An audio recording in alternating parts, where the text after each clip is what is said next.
Selamat pagi, siang, atau sore, Bapak atau Ibu dan teman-teman sekalian. Pada kesempatan kali ini, saya akan membahas topik sangat penting dalam dunia jaringan komputer, yaitu tentang TCP, IP, dan perbedaannya dengan OSI.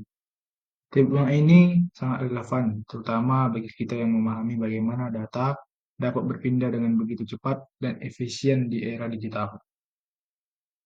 Saya akan menjelaskan materi ini dengan cara yang sederhana dan mudah dipahami, sehingga kita semua dapat memahami konsep dasar dan manfaatnya dalam kehidupan sehari-hari, termasuk saat kita mengakses internet atau mengirimkan pesan online.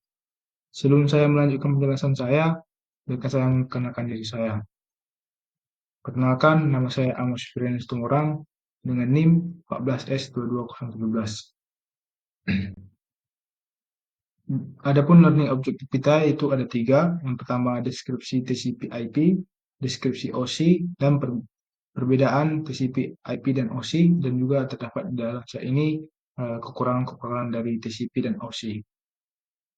Yang pertama kita akan masuk ke dalam TCP/IP. TCP/IP atau Transmission Control Protocol, Internet Protocol adalah protokol komunikasi yang digunakan untuk menghubungkan perangkat di jaringan termasuk internet.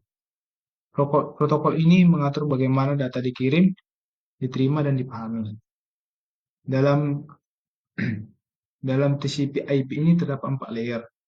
Yang pertama, caching layer, yang kedua, transport layer, yang ketiga, internet layer, dan yang keempat, network layer. Adapun fungsi-fungsinya adalah untuk application layer berfungsi untuk menyediakan layanan langsung ke dalam aplikasi seperti web browser. Contohnya HTTP, FTP, SMTP. Yang kedua, transport layer. Pada transport layer ini fungsinya untuk mengatur pengiriman data dari suatu perangkat ke perangkat yang lain. Yang ketiga, internet layer. Nah, fungsi internet layer ini bertugas mengirimkan data antara perangkat menggunakan alam IP ke alam IP perangkat lain. Yang keempat, network access layer. Yang pada network ini berhubungan langsung dengan perangkat keras seperti kabel ataupun WiFi.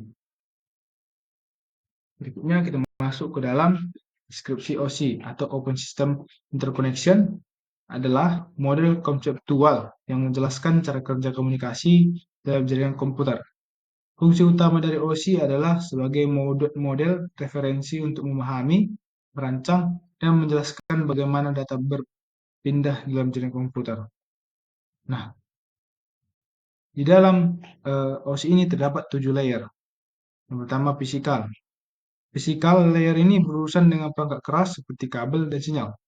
Yang kedua, data link, yang dimana data link ini mengatur pengiriman data di dalam jaringan lokal.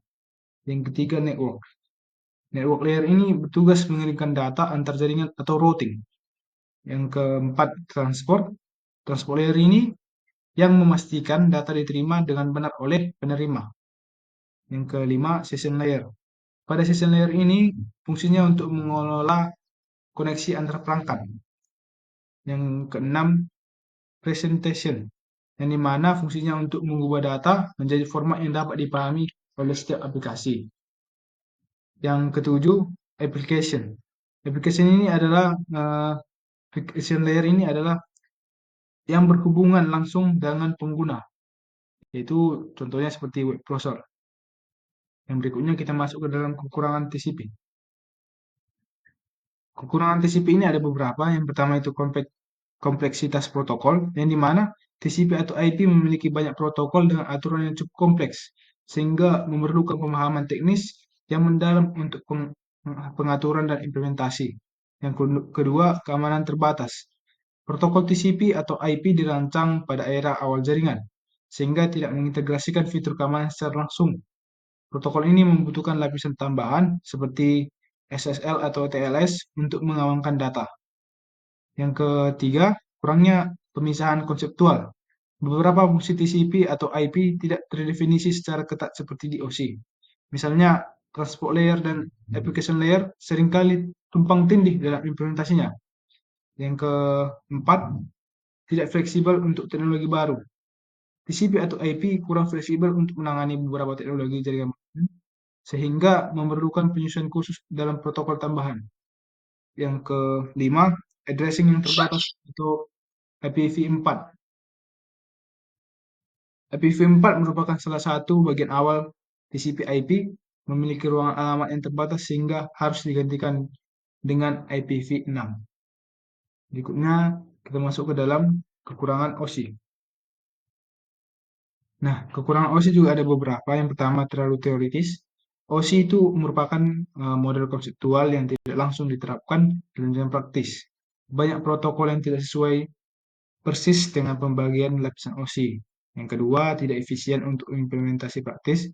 Dalam dunia nyata, penggunaan 7 lapisan dianggap terlalu rumit dan tidak selalu diperlukan. Banyak jaringan yang lebih memilih model TCP atau IP yang lebih sederhana.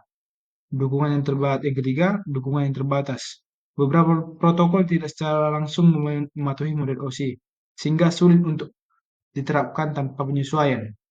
Yang keempat, kurang populer dibanding TCP atau IP. Meskipun memberikan panduan teoritis yang baik, OSI ini tidak digunakan secara luas seperti TCP atau IP yang lebih diterima secara global. Yang kelima, biaya pengembangan tinggi.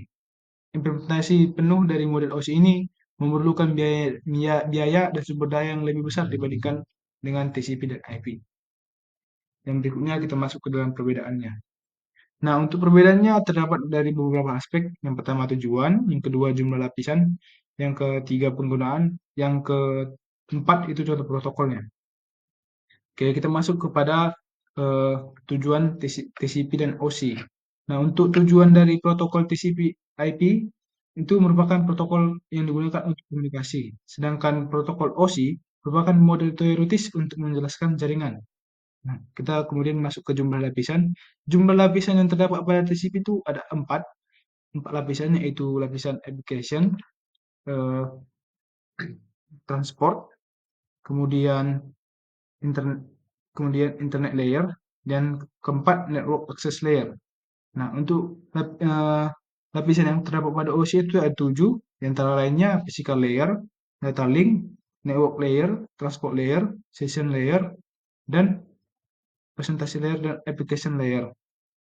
Untuk penggunaan dari protokol TCP dan OSI ini, TCP digunakan dalam internet, sedangkan OSI digunakan sebagai referensi desain jaringan. Untuk contoh protokolnya, TCP itu ada 4, yang pertama HTTP, TCP, IP, dan UDP. Untuk OSI tidak ada protokol bawaan, tidak ada contoh protokol bawaannya. Sekian dari saya. Jika ada kesalahan kata, mohon dimaafkan. Terima kasih.